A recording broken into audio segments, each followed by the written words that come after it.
Hi everybody, it's Honest John again. Now you know it's pretty hard to find people that are dumber than Texans. But it just might be the Russians. Think about the situation in Ukraine. Now,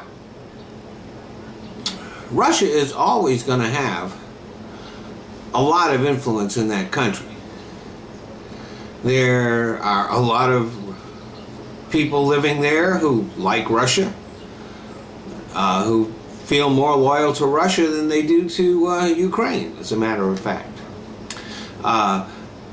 They're a big trading partner, and Russia has a huge naval base in Crimea that, believe me, is not going anywhere.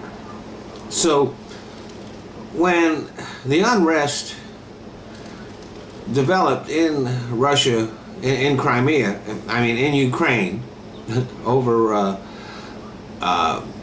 the leadership there, and when the president who favored Russia was driven out, Russia really didn't need to get all bent out of shape about that. It wasn't like their influence was going to decline that much. Even if Ukraine does strike a trade deal with Europe, it's not going to have much effect on Russia. But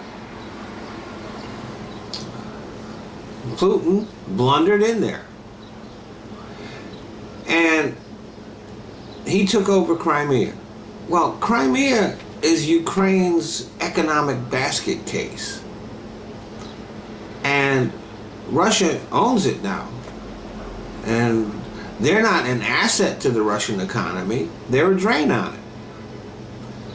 Combine that with the fact that gas prices fell, and there were all kinds of sanctions placed on Russia by Europe and the United States and other countries.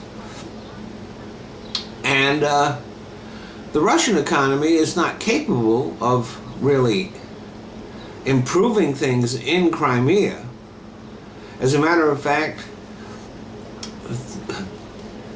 the ruble is pretty much worthless, and the Russian economy is floundering.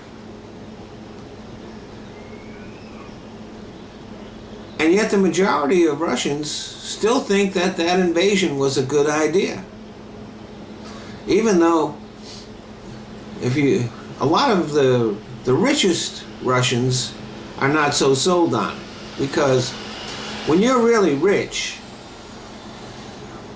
and these guys are still rich, but they're not as rich as they used to be because they don't have access to American dollars now, and the ruble isn't worth shit. And for ordinary Russians, life was never rosy.